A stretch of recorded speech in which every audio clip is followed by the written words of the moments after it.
Marlène, Marco et Jean-Claude sommes très heureux de te proposer la causerie du jour le plus fort. Nous allons dans Exode 17, verset 11 et Exode 17, verset 1 à 3. Deux thèmes différents. Je vais t'expliquer en cours de route pourquoi nous sommes dans le même chapitre. Avant d'entamer cette étude, prions. Merci notre Seigneur et notre Dieu pour le bonheur de te connaître, la joie de chercher la vérité que tu tiens à notre disposition, alors que nous allons une fois de plus méditer sur ta parole. Que le Saint-Esprit continue de nous éclairer, que nous puissions entendre et suivre ta voix. Nous t'en prions au nom de Jésus pour ta gloire éternelle. Amen. Rappelle-toi, nous avons vu et nous allons lire du reste dans le livre d'Exode chapitre 17, les versets 8 à 10. Exode 17, verset 8 à 10 déclare: Amalek vint combattre Israël à Réphidim. Alors Moïse dit à Josué: Choisis-nous des hommes, sors et combat Amalek. Demain, je me tiendrai sur le sommet de la colline, la verge de Dieu dans ma main. Josué fit ce que lui avait dit Moïse pour combattre Amalek. Et Moïse, Aaron et Hur montèrent au sommet de la colline. Nous nous arrêtons ici. Moïse a déjà 80 ans. Et la guerre, c'est pour les jeunes. Aaron est plus âgé que Moïse, donc il est aussi fatigué que Moïse. Hur n'est pas loin. Donc la bataille, c'est pour les jeunes. Et Moïse dit à Josué: choisis. Note bien, il ne dit pas lance un appel pour demander à des gens de venir avec toi pour combattre. Il a dit choisis. Ou encore sélectionne. Sur quels critères, nous n'avons pas cette information. Tout ce que nous savons, c'est qu'il dit je monterai sur la montagne avec la verge. Pourquoi monte-t-il sur la montagne? Il n'a pas dit à Josué. Important. Et la Bible nous dit que fait Josué en entendant l'ordre que lui donne Moïse. Nous avons ça là, verset 10. Josué fit ce que lui avait dit Moïse pour combattre Amalek. En clair, Josué a obéi.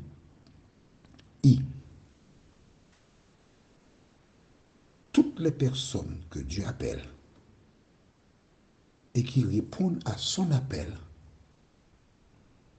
réalisent qu'elles avaient raison d'obéir à l'appel.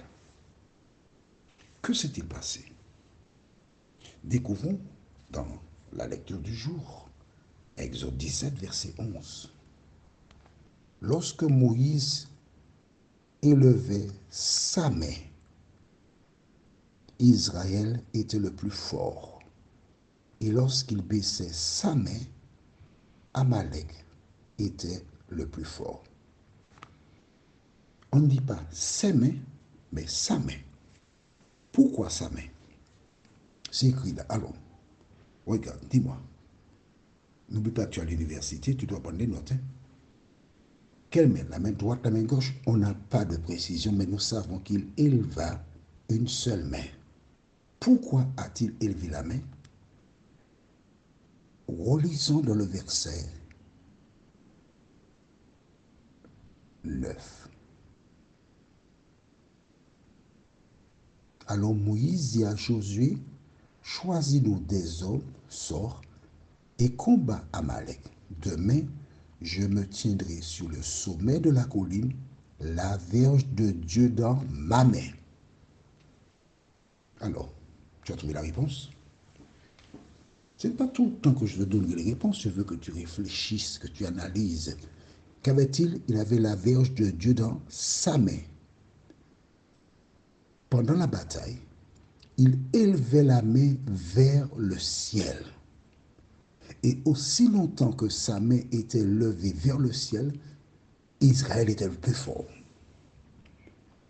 Et quand, gagné par la fatigue, sa main descendait, Amalek était le plus fort. En fait, la guerre se déroulait dans la plaine, mais sous la direction du bras de Moïse. Le bras de Moïse déterminait victoire ou défaite.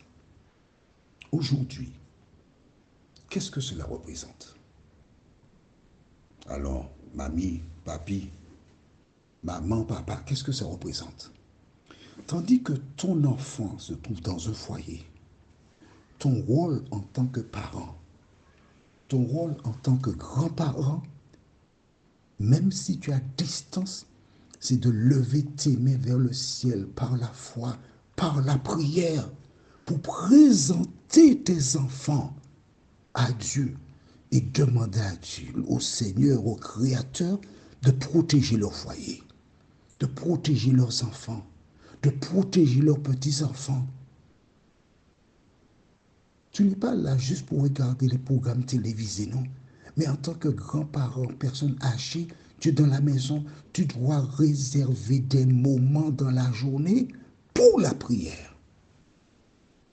Que ce soit le matin à ton réveil à 6 heures, à 9 heures, à midi, à 15 heures, le matin à ton réveil, remercie Dieu pour tous tes enfants qui sont en vie parce que personne ne t'a appelé. Il n'y a pas eu de mort, merci Seigneur. À 9 heures, tu pries pour les enfants. Tu nommes chaque enfant dans ton cœur, bien sûr. Tu les présentes à l'Éternel. À midi, tu présentes les foyers à l'Éternel. À 15 heures, tu présentes telle chose, telle chose. Et tu dis aux enfants, je prie pour vous chaque jour. Si vous avez des sujets de prière, faites-moi savoir pour que j'intercède pour vous. À distance, tu pries pour tes enfants et l'Éternel les bénira. Nous sommes au chapitre 17. Là, nous avons vu l'aspect personne âgée. Mais toujours personne âgée, Moïse. Lisons dans Exode 17, versets 1 à 3. Toute l'assemblée des enfants d'Israël partit du désert de Sin, selon les marches que l'Éternel leur avait ordonnées, et ils campèrent à Réphidim, où le peuple ne trouva point d'eau à boire. Alors le peuple chercha querelle à Moïse. Ils dirent, donnez-nous de l'eau à boire. Moïse leur répondit, pourquoi me cherchez-vous querelle? Pourquoi tentez-vous l'Éternel?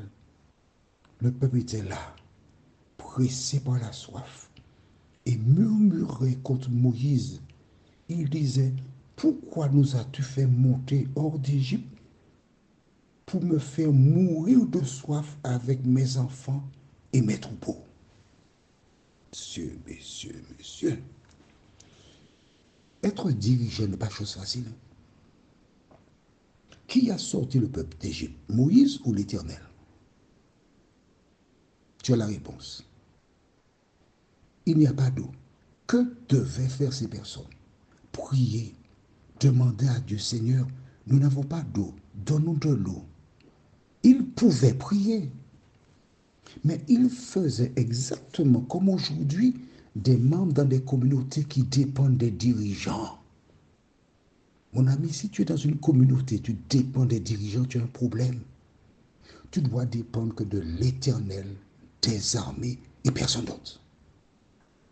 Et voici ce Moïse, rappelle-toi, qui a tué l'Égyptien et qui l'a caché dans le sable. Ce Moïse, lorsque les bergers maltraitaient les filles de son futur beau-père, il a pris la défense. Maintenant, des hommes sont prêts à le battre. Que fait-il? Il reste calme. Il dit, pourquoi me cherchez-vous querelle? Qu'est-ce que j'ai fait? Pourquoi me cherchez-vous querelle? Toi qui m'entends, quand tu es parent, quand tu es responsable, quelque part, des gens te chercheront querelle. Pourquoi?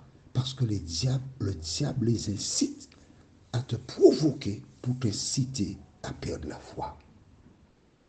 Alors, quand tu te trouves en difficulté, que dois-tu faire? Je te propose un chant qui s'intitule C'est Jésus. Je lis la première strophe pour toi. Écoute avec attention. C'est toi, Jésus, que recherche mon âme. À te trouver se bornent mes souhaits.